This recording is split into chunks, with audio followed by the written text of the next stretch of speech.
বিদ্যাসাগর অর্থাৎ যিনি বিদ্যার সাগর, অর্থাৎ তার নামের অর্থ হচ্ছে তিনি জ্ঞানের সাগর। তার আসল নাম ছিল ঈশ্বরচন্দ্র বন্দ্যোপাধ্যায়। তিনি ছিলেন 19 শতকের একজন বিশিষ্ট বাঙালি পণ্ডিত, দার্শনিক, সমাজ সংস্কারক, গদ্যকার, লেখক, সাহিত্যিক। তিনি 26শে সেপ্টেম্বর 1820 খ্রিস্টাব্দে বাংলার মেদিনীপুর জেলার বিসীর্ণ গ্রামে জন্মগ্রহণ করেন। পিতা ঠাকুরদাস বন্দ্যোপাধ্যায় ও মাতা ভগবতী দেবী ছিলেন। তিনি ঔপনিবেশিক যুগে অর্থাৎ ব্রিটিশদের শাসনকালে শিক্ষা, সাহিত্য, নারী অধিকার এবং সামাজিক সংস্কারের ক্ষেত্রে বিশেষ ভূমিকা পালন করেছিলেন। ছোটবেলা থেকেই বিদ্যাসাগরের অসাধারণ বুদ্ধিমত্তা এবং জ্ঞানের অধিকারী ছিলেন। উচ্চশিক্ষার জন্য তিনি কলকাতায় আসেন এবং তার আগে তিনি গ্রামের স্কুলে শিক্ষা জীবন শুরু করেছিলেন। 1839 খ্রিস্টাব্দে তিনি কলকাতার সংস্কৃত কলেজে ভর্তি হন। সেখানে তিনি প্রাচীন ভারতীয় শাস্ত্র, দর্শন এবং ভাষার প্রতি গভীরভাবে আগ্রহী হন ও পড়াশোনা শেষ করে তিনি ফোর্ট উইলিয়াম কলেজে সাহিত্যের অধ্যাপক হিসাবে যোগ দিয়েছিলেন এবং সামাজিক ও শিক্ষাগত সংস্কারের ক্ষেত্রে নিজেকে মনোনিবেশ করেছিলেন। তিনি বিশ্বাস করতেন যে সমাজের উন্নতির জন্য শিক্ষা অপরিহার্য এবং শিক্ষার প্রবেশাধিকার অর্থাৎ নারী পুরুষরা যাতে সমাজে শিক্ষার ক্ষেত্রে বা অন্যান্য ক্ষেত্রে সমান সুযোগ সুবিধা পায় সেই দিকে তিনি সর্বদা দৃষ্টি রাখতেন। তিনি আঞ্চলিক শিক্ষা সম্বন্ধেও উৎসাহী ছিলেন। বাল্যবিবাহের বিরুদ্ধে তিনি লড়াই করেছিলেন, বিধবা বিবাহ পুনরায় প্রতিষ্ঠিত করেছিলেন এবং এই বিবাহ প্রতিষ্ঠা করার জন্য সেই সময় সমাজের রক্তচক্ষুও দেখেছিলেন, কিন্তু সেই রক্তচক্ষু উপেক্ষা করে তিনি বিধবা বিবাহ আইন পাশে সচেষ্ট হয়েছিলেন। বিদ্যাসাগর তার সমাজ সংস্কারমূলক কর্মকাণ্ড ছাড়াও একজন দক্ষ লেখক ছিলেন এবং বাংলা সাহিত্যে উল্লেখযোগ্য অবদান রেখে গেছেন। তিনি ব্যাকরণের নিয়ম সরলীকরণ, শব্দভাণ্ডার প্রবর্তনের মাধ্যমে বাংলা ভাষা ও সাহিত্যে আধুনিকতার সৃষ্টি করেছিলেন। তার সবচেয়ে বিখ্যাত সাহিত্যকর্ম হল বর্ণপরিচয়, একটি প্রাথমিক বিষয় যা তরুণ ছাত্রদের জন্য বাংলা শেখার সুযোগ তৈরি করে দেন। অর্থাৎ আমাদের বাংলা ভাষা শিক্ষার ক্ষেত্রে প্রাথমিক পাঠই হল এই বর্ণপরিচয়। বিদ্যাসাগরের লেখা কবিতা, প্রবন্ধ, উপন্যাস, পাঠ্যপুস্তক সহ বিস্তৃত বিষয় মানুষের উপকারে আসে। তিনি সাহিত্য ক্ষেত্রে বিদ্যাসাগর উপাধি পেয়েছিলেন, যার অনুবাদ জ্ঞানের মহাসাগর। সারা জীবন তিনি তার সময়ে প্রচলিত বিভিন্ন সামাজিক কুফলের বিরুদ্ধে লড়াই করেছেন। তার নিরলস প্রচেষ্টায় সমাজের উল্লেখযোগ্য পরিবর্তন হয়েছিল।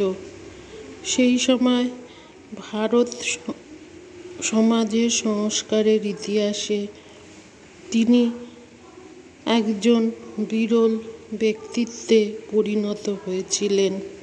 শিক্ষা, নারী অধিকার এবং সামগ্রিক সামাজিক অগ্রগতিতে তার অবদানের জন্য তিনি তার সমসাময়িক এবং ভবিষ্যৎ প্রজন্ম উভয়ের কাছ থেকে ব্যাপক প্রশংসা এবং সম্মানের দাবি রাখেন এবং সেটা তিনি এখনো পর্যন্ত পেয়ে যাচ্ছেন। তিনি 29শে জুলাই 1891 খ্রিস্টাব্দে মারা যান। একটি দীর্ঘস্থায়ী উত্তরাধিকার রেখে যান যা আজও অগণিত ব্যক্তিকে অনুপ্রাণিত করে চলেছে। তার কাজ এবং আদর্শ সামাজিক ন্যায়, বিচার, সমতা এবং শিক্ষার ক্ষেত্রে তার অবদান ভোলার নয়। তিনি দরিদ্র পরিবারে জন্মগ্রহণ করলেও তার শিক্ষার ক্ষেত্রে তা কখনো বাধা হয়ে দাঁড়ায়নি। তিনি সংস্কৃত, বাংলা, ফার্সি এবং ইংরাজি সহ একাধিক ভাষা শিখেছিলেন। সাহিত্য থেকে গণিত পর্যন্ত বিভিন্ন বিষয়ে 40টির বেশি বই লিখেছেন। বিদ্যাসাগরের অন্যতম অবদান হল বাংলায় বর্ণমালা প্রকাশ। তিনি জটিল ঐতিহ্যবাহী বাংলা লিপিকে সরলীকরণ করে প্রয়োজনীয় অক্ষরগুলো সরিয়ে দিয়েছেন এবং আরও একটি ব্যবস্থা তৈরি করেছেন যার ফলে লোকেদের মাতৃভাষা শিখতে এবং লিখতে সহজ হয়েছে। বর্ণপরিচয়ের মাধ্যমে তিনি মাতৃভাষা লেখা এবং শেখার কাজে আমাদের আরও সহজভাবে গ্রহণ করতে সহায়তা করেছেন। বিদ্যাসাগরের জনহিতকর প্রচেষ্টা অনেক ছিল। তিনি বাংলায় স্কুল, কলেজ, লাইব্রেরি প্রতিষ্ঠা করেছিলেন। তিনি মেট্রোপলিটন ইনস্টিটিউট প্রতিষ্ঠা করেছিলেন। সেখানে জাতি, ধর্ম, বর্ণ নির্বিশেষে সকলকে তাদের যোগ্যতা অনুযায়ী শিক্ষা প্রদান করা হতো। শিক্ষাকে সহজলভ্য ও সাশ্রয়ী করার জন্য তার বাংলার শিক্ষাগত ভূখণ্ডে তিনি স্থায়ী প্রভাব ফেলেছিলেন। বিদ্যাসাগরের সামাজিক ন্যায়, বিচার এবং সংস্কারের নিরলস সাধনায় সমাজে রক্ষণশীল এবং গোড়া উপাদানের সঙ্গে সঙ্গে তিনি যেগুলো সমাজের রক্ষণশীল প্রথা সেগুলোকে তিনি বিসর্জন দিয়ে দেন। 1855 সালে তিনি যেমন বলা যায় বিধবা পুনর্বিবাহের পক্ষে প্রচার চালান, যার লক্ষ্য ছিল বিধবাদের পুনরায় বিবাহ স্থাপন করে সমাজের রক্ষণশীলতার বিরোধিতা, সমাজের রক্ষণশীল সমাজের এই নীতি বিরুদ্ধে সম্মুখীন হওয়া। তিনি নারীর অধিকারের প্রতি বিশ্বাস কখনোই হারাননি। তিনি মনে করতেন সমাজে নারী পুরুষ সকলেরই শিক্ষা গ্রহণের অধিকার আছে। 1850 সালে ফোর্ট উইলিয়াম কলেজের চাকরি ত্যাগ করে তিনি সংস্কৃত কলেজের সাহিত্য বিভাগে অধ্যাপনার কাজ শুরু করেন। 1851 সালের জানুয়ারি মাসে ওই কলেজেরই অধ্যক্ষ হিসাবে নিযুক্ত হন। এরপর 1853 সালে তিনি বীরসিংহ গ্রামে চালু করেন প্রথম অবৈতনিক বিদ্যালয়। 1855 সালের 13 এপ্রিল বাংলা শিশুপাঠ্য বর্ণমালা শিক্ষাগ্রন্থ বর্ণপরিচয় প্রকাশিত হয়। তিনি বঙ্গদর্শন নামে সাপ্তাহিক পত্রিকার সম্পাদক হিসাবে কাজ করেন। তার প্রচারিত লেখা ছিল সাধারণ মানুষের জীবনে একটি পরিপূর্ণ ধর্মমূল্য। এছাড়া তিনি একজন আদর্শবান জীবনযাপন করেন এবং তার লেখাগুলো মানব সমাজের সমস্যাগুলো দূর করার ক্ষেত্রে কাজ করেছিল। একজন শিক্ষাবিদ হিসাবে কাজ করার পাশাপাশি তিনি একজন লেখক এবং সমাজ সংস্কারক ছিলেন। তিনি সাহিত্য, ইতিহাস, দর্শন এবং সামাজিক সমস্যা সহ বিস্তৃত বিষয়ের উপর অসংখ্য বই এবং নিবন্ধ লিখেছেন। তার কাজগুলি অত্যন্ত প্রশংসিত হয়েছিল। তার সমাজে উল্লেখযোগ্য এই বইগুলো প্রভাব ফেলেছিল। তিনি একজন বই বিক্রেতা হিসাবেও নিজেকে সুপ্রতিষ্ঠিত করেছিলেন। তার রচনাগুলোর মধ্যে অন্যতম বলতে পারি আমরা বৃহত্তর মহাভারত, শকুন্তলা, মেঘের ওপারে, বুদ্ধচরিত ইত্যাদি তার উল্লেখযোগ্য প্রবন্ধ, উপন্যাস এবং তিনি অনেক ছোট গল্প রচনা করেছিলেন। তিনি কলকাতার প্রেসিডেন্সি কলেজের সাহিত্য বিভাগের সম্পাদক হিসাবেও কাজ করেছিলেন। সেখানে তিনি ছাত্রদের জন্য সাহিত্য পড়ানোর কৌশল শেখান। তিনি একজন উচ্চশিক্ষার্থীদের জন্য পুস্তক লেখা এবং সম্পাদনা করা শুরু করেন।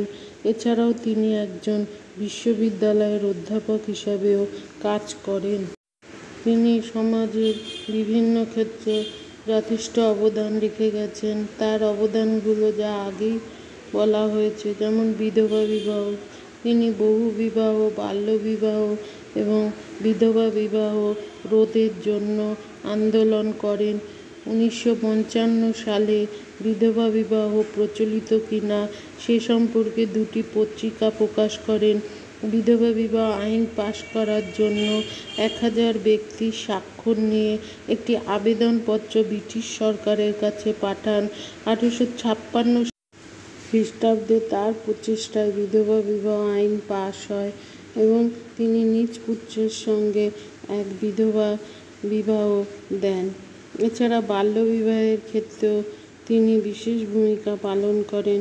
মেয়েদের বাল্যবিবাহের ক্ষেত্রে তিনি একটি পত্রিকায় তার বিরুদ্ধে প্রতিবাদ জানিয়ে জনমত গঠন করেন। পত্রিকাটির নাম ছিল সর্বশুভকরী। এ ব্যাপারে তিনি সফলও হন। 1860 খ্রিস্টাব্দে সরকার আইন করে মেয়েদের বিবাহের বয়স কমপক্ষে 10 বছর ধার্য করেন।